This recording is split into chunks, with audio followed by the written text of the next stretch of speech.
इस वक्त पूरी कौम फतह के नशे से मसरूर है कि भारतीय तोपों को न सिर्फ खामोश करवाया बल्कि भारत की तमाम तर साजिशों को भी हम दुनिया के सामने बेनकाब करने में कामयाब हो गए। कि पाकिस्तान के 25 करोड़ अफवाज को मैं मुबारकबाद पेश करता हूँ। जब हिंदुस्तान की कोई बात होती है तो फिर हम ना तो कोई सिंधी होता है ना कोई पंजाबी होता है, सारे के सारे हम सिपाही बन जाते हैं। हम अपने आर्मी चीफ और हम अपने अफवाज पाकिस्तान के पीछे खड़े हो जाते हैं। बेसिकली ये शिकस्त जो है ये उन अनासर को हुई है जो एंटी मुस्लिम है। ये जो अमेरिका ने यहाँ पे अपना एक छोटा सा बुलडॉग बिठाया हुआ है जिसका नाम नरेंद्र मोदी है। नरेंद्र मोदी का जो फर्स्ट कजन है नेतन्याहू, जो इसराइल में बैठ के मुसलमानों के ऊपर जुल्म कर रहा है, क्योंकि उनको सबसे बड़ा खतरा इस वक्त जो है पाकिस्तान से है। वो पावर है और उसी के पास पावरफुल आर्मी है, दुनिया की नंबर 1 आर्मी है। उसको किसी तरह से डैमेज करना है। वही जोश और उसी जज्बे का मुजाहरा किया गया है जो इससे पहले हमने 65 या 71 के दौर में भी देखा था। लेकिन अब जिस तरह से पाकिस्तान और चाइना के रिलेशनशिप कितने ज्यादा स्ट्रॉन्ग हैं, ये पूरी दुनिया के ऊपर अब आया हो चुका है। वाशिंगटन को अगर थ्रेट है ना तो वो शंघाई से है। असल तो ये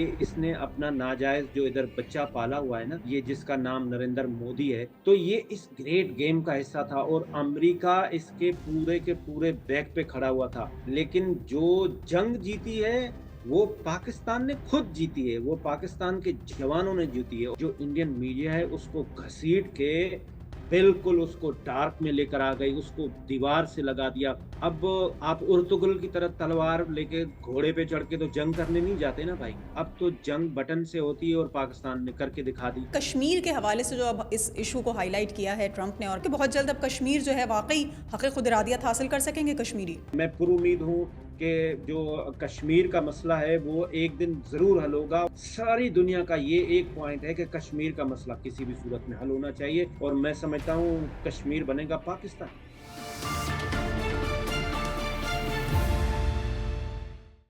अस्सलाम वालेकुम। आप देख रहे हैं एंगल 360, एक ऐसा प्लेटफॉर्म जहां खबरों के पर्दे हटाए जाते हैं, साजिशों के धागे खोले जाते हैं और झूठ को बेनकाब किया जाता है।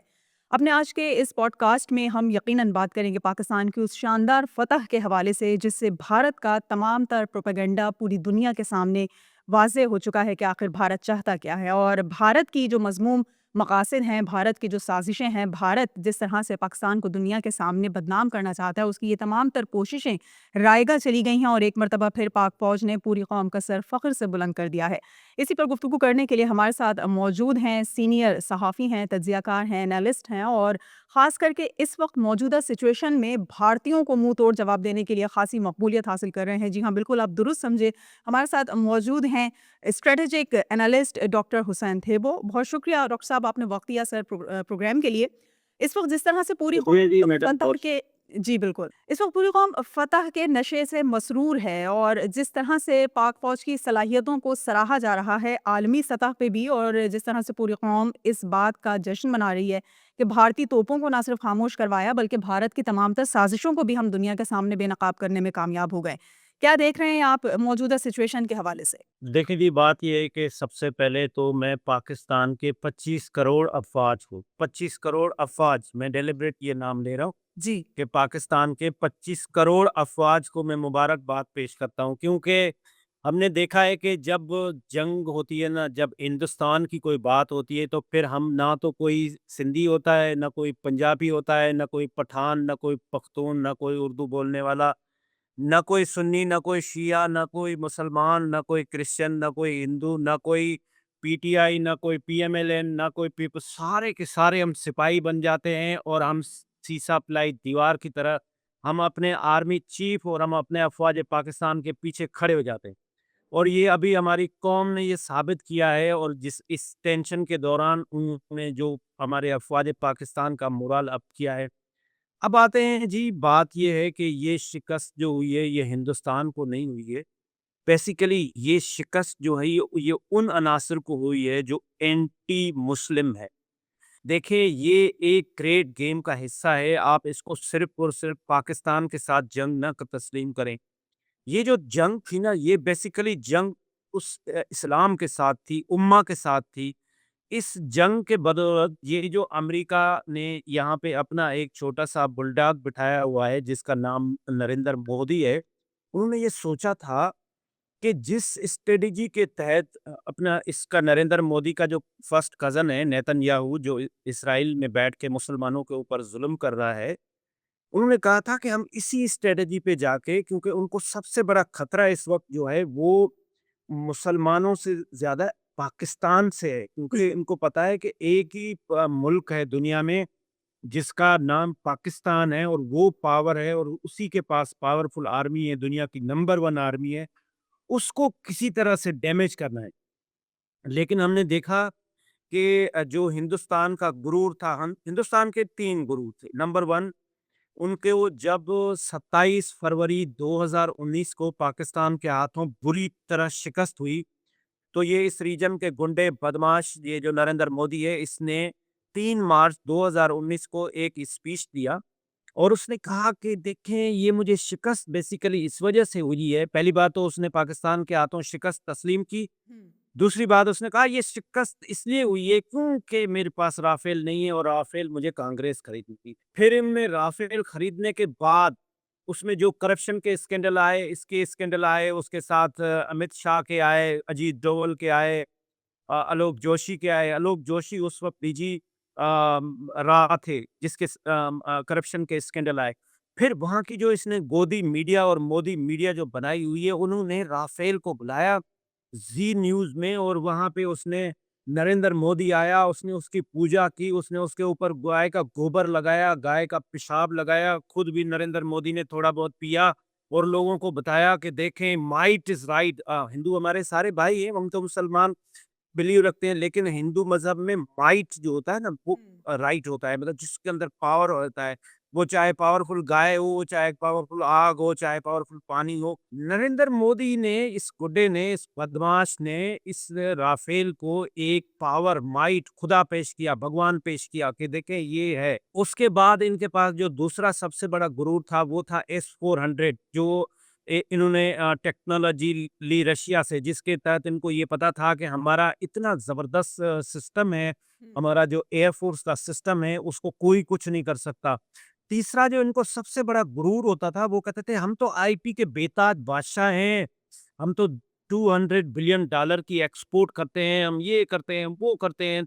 पाकिस्तान ने, अफ़वाज पाकिस्तान ने इनके तीनों गुरूर मट्टी में मिला दिए। सही। सबसे पहले जब राफेल को गिराया तो दुनिया परेशान हो गई कि ये 5th जनरेशन वारफेयर का इक्विपमेंट से इसको कैसे गिराया गया। अब हमारे जो एयरफोर्स के स्पोक पर्सन थे, वो कल बता रहे थे कि भाई वो दुनिया अब हमसे सीखने आएगी। बिकॉज आपके पास टेक्नोलॉजी कितनी भी हो, हिंदुस्तान के पास टेक्नोलॉजी कितनी भी हो, लेकिन जो उनकी अफवाज है वो तो गधे हैं सारे।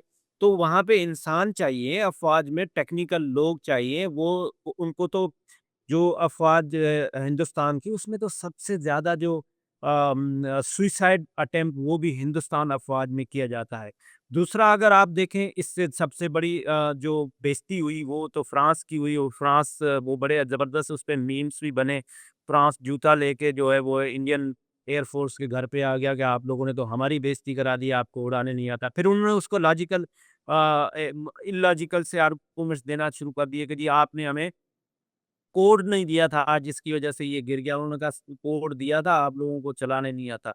फिर आप देखें S-400 को पाकिस्तान एयरफोर्स ने जाके घुस के तबाह किया, जो बहुत बड़ी सक्सेस थी पाकिस्तान की। इसके साथ अगर आप देखें, ये अपने आप को आईटी के चैंपियन कहते थे। आईटी के चैंपियन का हाल क्या हुआ, वेबसाइट हो या वो हिंदुस्तान के इंटेलिजेंस इदारों की वेबसाइट हो, सब के सब पाकिस्तान ने अल्हम्दुलिल्लाह हाईजैक करके और इनको नानी याद दिला दी। सही। मैं पाकिस्तानी होने पे आज फ़ख्र कर रहा हूँ, मैं अफ़वाज पाकिस्तान पे फ़ख्र कर रहा हूँ, मैं अपने कौम पे फ़ख्र कर रहा हूँ, जो सीसा पिलाई दीवार के साथ खड़ी रही अपने अफ़वाज के लिए। आपने देखा हालिया किस तरह से लोग बाहर निकल आए। जब वो वहाँ पे मिसाइल फायर कर रहे थे, तो मैंने किसी दोस्त से पूछा, एयर फ़ोर्स वाले से, मैंने कहा भाई ये तो सिक्योरिटी हम अवॉइड कर रहे थे, आप ये बंदे भी कह रहे हैं, भाई बंदे बाहर निकल आए।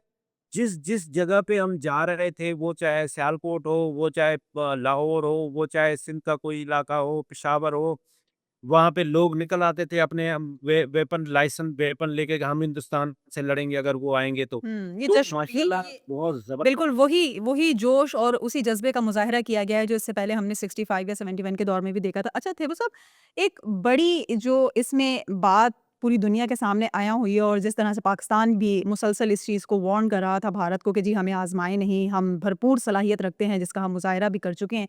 लेकिन अब जिस तरह से पाकिस्तान और चाइना के रिलेशनशिप कितने ज़्यादा स्ट्रॉन्ग हैं, ये पूरी दुनिया के ऊपर अब अया हो चुका है और शायद यही वो रिलेशनशिप है या यही वो मजबूती है कि जिसकी वजह से ट्रंप को अमरीकी सदर को जो है वो बीच में आना पड़ा और उसने जब ये देखा कि जब पाकिस्तान चाइना के साथ इतना मजबूत होकर अपना दिफा कर रहा है, भारतीयों को उसने धूल चटा दी है, तो शायद एक ये बड़ी वजह नजर आई कि ट्रंप ने सोचा कि फौरी तौर पे सीज फायर करवा दिया जाए और वरना ऐसा ना हो कि भारत का जो थोड़ा बहुत इज्जत बाकी रहने वाली है वो भी मलियामेट हो जाए। तो क्या आप समझते हैं कि यही एक बड़ी वजह है कि चाइना जो एक बड़ा पावरफुल हम समझ रहे थे कि जी सुपर पावर बनकर उभर रहा है, अमेरिका को भी वो बहुत ज़्यादा चैलेंज करने जा रहा है। तो ये चैलेंज होता देखकर अमेरिका से बर्दाश्त नहीं हुआ और उसने ये सीज़फायर वाली बात करवाई है। देखिए जी, बात ये ना अगर आप देखें तो इस वक़्त जो अमेरिका है, जो वाशिंगटन है, उसको थ्रेट कोई किसी दिल्ली से या इस्लामाबाद से नहीं है। वाशिंगटन को अगर थ्रेट है ना तो वो शंघाई से है। उसको पता है कि मैं सुपर पावर ज़्यादा देर तक नहीं रह सकता। तो मैं आपको बताऊँ कि असल तो ये इसने अपना नाजायज़ जो इधर बच्चा पाला हुआ है ना, ये जिसका नाम नरेंद्र मोदी है, ये इनकी टेक्निक थी। मैंने जैसे आपको शुरू में भी अर्ज़ किया कि ये ग्रेट गेम का हिस्सा था हुँ। कि जिस तरह से हमने मिडल ईस्ट पे पूरे पे कब्ज़ा किया हुआ है, इस तरह से हम यहाँ पे भी ये क्योंकि ये एक ही पावरफुल मुल्क है जिसके पास अल्हम्दुलिल्लाह एटॉमिक पावर भी हमारे पास है। तो ये इस ग्रेट गेम का हिस्सा था और अमेरिका इसके पूरे के पूरे बैक पे खड़ा हुआ था।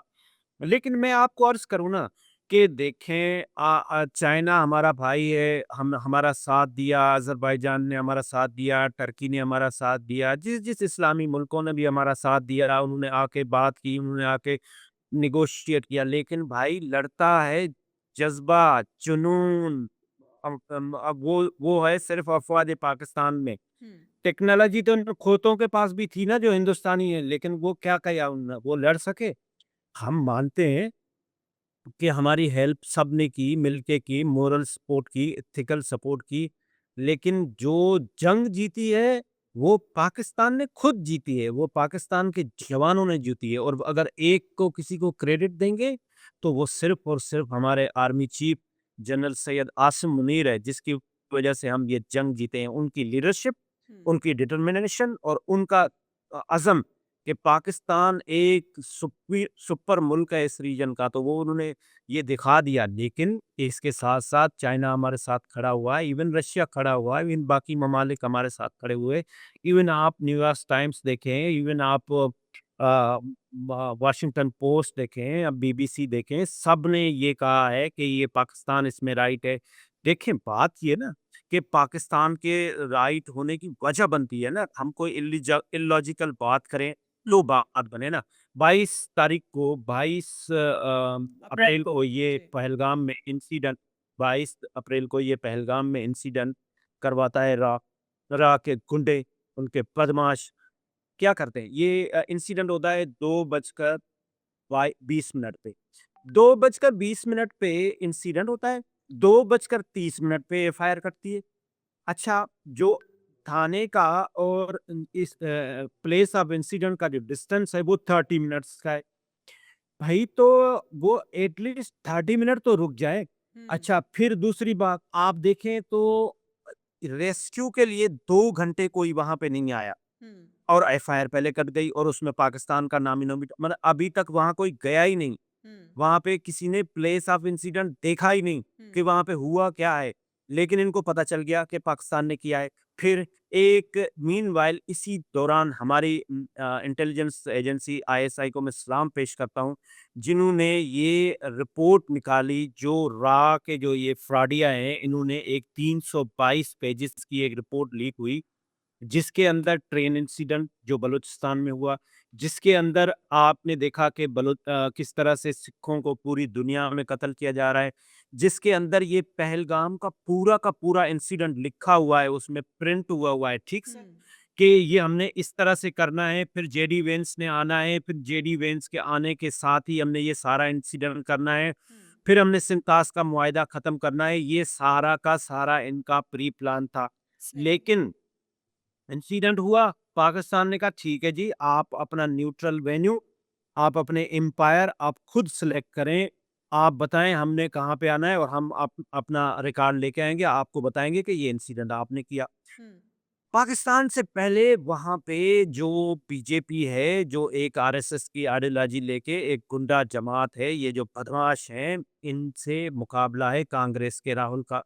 वहाँ हिंदुस्तान में क्या होता है कि हिंदुस्तान मीडिया में वहाँ पे 2 बंदे खड़े होके आपस में पहले डिबेट करते हैं। एक कांग्रेस का खड़ा हो जाता है, एक बीजेपी का खड़ा हो जाता है तर्जमान। जो कांग्रेस की तर्जमान थी ऋषि, उसने वैलिड सवाल उठाए। उसने कहा भाई ये मान लेते हैं कि ये ऋषि ने कहा कि ये इंसिडेंट एक्स वाई जेड मुल्क में कराया है। टेररिस्ट किधर गए? सही। उनको ज़मीन में चले गए, उनको आसमान में चले गए, वो किधर गए भाई? और ये जो तो आपकी एरिया है जिस पे आपने कब्ज़ा किया हुआ है, ये खूबसूरत सा एक खूबसूरत नमा जन्नत नमा जो कश्मीर है, आपने इसके अंदर 9 लाख दहशतगर्द वहाँ भर्ती किए हुए हैं जो ये इंडियन आर्मी के टेररिस्ट हैं, वो आपने 9 लाख लोग वहाँ पे भर्ती किए हुए हैं इस खूबसूरत से कश्मीर में। हर गली पे, हर चौराहे पे तो 6 गार्ड खड़े हुए हैं आपके ये जो डफर फौजी हैं। तो ये टेररिस्ट किधर से आए? ये सवाल हमने नहीं किया, ये सवाल कांग्रेस ने बीजेपी से किया। इनके पास कोई सॉल्यूशन नहीं था। ये जो नरेंद्र मोदी, ये जो बदमाश एक गुंडा है, जो आरएसएस की आइडियोलॉजी लेके चल रहा है, बेसिकली ये उस आइडियोलॉजी पे जा रहा था। ये जो आरएसएस है, इसका वजूद आया 1925 में। ये वो एरा है जब नाज़ीज़ यूरोप पे कब्ज़ा हुआ था। ये एक फाशिस्ट जमात थी। ये उससे इंस्पायर हुआ है, ये हिटलर से इंस्पायर हुआ है। मैं आपको बताऊं कि एक ऐसा मौका आया जब इसने अटेम्प्ट करने की कोशिश की 29 तारीख को अम्बाला अड्डा से यहाँ पाकिस्तान के ऊपर। तो पाकिस्तान ने ये जो राफेल है, राफेल, इसके राफेल कर दिया।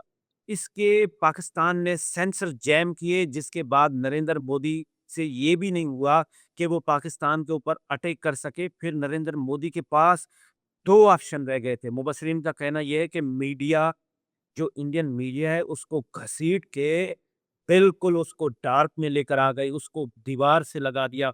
नरेंद्र मोदी के पास ये ऑप्शन था कि या तो वो हिटलर की तरह सुसाइड करे या तो खुली जंग में जाए। अब आप उर्तुगल की तरह तलवार लेके घोड़े पे चढ़ के तो जंग करने नहीं जाते ना भाई। अब तो जंग बटन से होती है और पाकिस्तान ने करके दिखा दी। नरेंद्र मोदी ने अपने मुल्क को सुसाइड पे छोड़ दिया।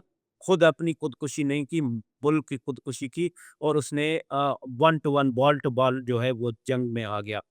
जिसका नतीजा ये हुआ कि पाकिस्तान ने सबसे पहले तो दुनिया को बताया कि भाई हम अमन पसंद हैं, आप इनको समझाएँ। पाकिस्तान के जो डीजीआईएसपीआर को मैं सैल्यूट पेश करता हूँ, जिन्होंने जिस तरह से ज़बरदस्त तरीके से इनको काउंटर किया, ball to ball, eye to eye, हर चीज़ का जवाब दिया। और इनके फैब्रिकेटेड नैरेटिव, इनकी इंडियन मीडिया देखें, लाहौर में जो सी पोर्ट है उस पे हिंदुस्तान ने कब्जा। अरे खुदा के बंदे, सी पोर्ट तो लाहौर में है ही नहीं, किधर से आ गया? पेशावर कब्जा हो गया, सही। इस्लामाबाद कब्जा हो गया, प्राइम मिनिस्टर बाहर चला गया। तो इनका पागलपन का जुनूनी अंदाज। लेकिन मैं सलाम पेश करता हूँ अपाजे पाकिस्तान को, जिन्होंने ज़बरदस्त तरीके से इन गुंडों को, इन बदमाशों को, इस आरएसएस की आइडियोलॉजी वाले नरेंद्र मोदी को कहीं का नहीं छोड़ा। वो सही। दुनिया में अच्छा, कहीं भी आखिर में देवो साहब, आखिर में बिल्कुल मुख्तसर मुझे ये बता दीजिए, क्योंकि वक़्त आपके पास भी यकीनन ख़ासी मसरूफ़ियत है और हमारे पास भी ख़त्म हो रहा है। तो ये बता दीजिए कि कश्मीर के हवाले से जो अब इस इश्यू को हाइलाइट किया है ट्रंप ने और कहा है कि वो जो कई अरसे से तातुल में पड़ा हुआ है एक मसला, उसको सॉल्व करवाने की तरफ ले जाना चाहते हैं। तो लगता है आपको कि बहुत जल्द अब कश्मीर जो है वाक़ई हक़ खुद इरादियत हासिल कर सकेंगे कश्मीरी? देखें, बिल्कुल ज़रूर करेगा इंशाल्लाह। उसकी वजह क्या है? उसकी वजह ये है कि 5 अगस्त 2019 को जब 35A और 370 ख़त्म किया गया, तो वहाँ कश्मीर में कश्मीर का नाम लेने से वहाँ पे ऑफ़ेंस समझा जाता था। वहाँ पे जो जर्नलिस्ट हैं, अगर वो कश्मीर की आज़ादी की बात करते थे या कश्मीर डिस्प्यूट का नाम लेते थे, हुँ। ये क्राइम कर रहे हैं। लेकिन अब पूरी दुनिया ये कह रही है कि फ्लैश पॉइंट क्या है बिटवीन दोनों ये जो न्यूक्लियर स्टेट है। हम तो अल्हम्दुलिल्लाह न्यूक्लियर स्टेट है, मुझे इंडिया का पता नहीं है वो हैं या नहीं, वो तो टफ़र है। उनसे तो राफ़ेल नहीं चलता, तो वो न्यूक्लियर क्या चलाएँगी, वो खोते हैं बिल्कुल। हुँ। तो दुनिया क्या बोल रही है? दुनिया बोल रही है कि इन दोनों के दरमियान फ्लैश पॉइंट क्या है? फ्लैश पॉइंट कश्मीर है। कश्मीर में इतना था कि पहले तो कोई बात भी नहीं कर सकता था ना, लेकिन अब इतना है कि कल मैंने देखा कि महबूबा मुफ्ती ने भी ये बात की कि अब जो असल मसला है वो कश्मीर है और मैं पाकिस्तान और हिंदुस्तान को मुबारकबाद पेश करती हूँ कि उन्होंने विथड्रॉल किया है, लेकिन वो आगे आएँ, स्टेप आगे करें कि वो किसी तरह से पाकिस्तान और हिंदुस्तान बैठ के कश्मीर का मसला हल करें। से अल्हम्दुलिल्लाह आप इस पे मैं पुरुमीद हूँ कि जो कश्मीर का मसला है वो एक दिन ज़रूर हल होगा और ये पूरी जो नरेंद्र मोदी है, अपनी ये जो इसकी हरकतों की वजह से कश्मीर इस वक़्त दुनिया का सारी दुनिया का ये एक पॉइंट है कि कश्मीर का मसला किसी भी सूरत में हल होना चाहिए और मैं समझता हूँ कश्मीर बनेगा पाकिस्तान। बिल्कुल, बहुत शुक्रिया डॉक्टर हुसैन थे, वो हमारे साथ मौजूद थे और हम जिस तरह से बातचीत कर रहे थे कि जी इस वक़्त पाकिस्तान ने जो शानदार फ़तह के अपने झंडे गाड़े हैं, पूरी दुनिया में लोहा मनवाया है कि किस तरह से हमारी तीनों अफ़वाज, चाहे वो पाकिस्तान बहरिया हो, पाकिस्तान आर्मी हो, पाकिस्तान एयर फ़ोर्स हो,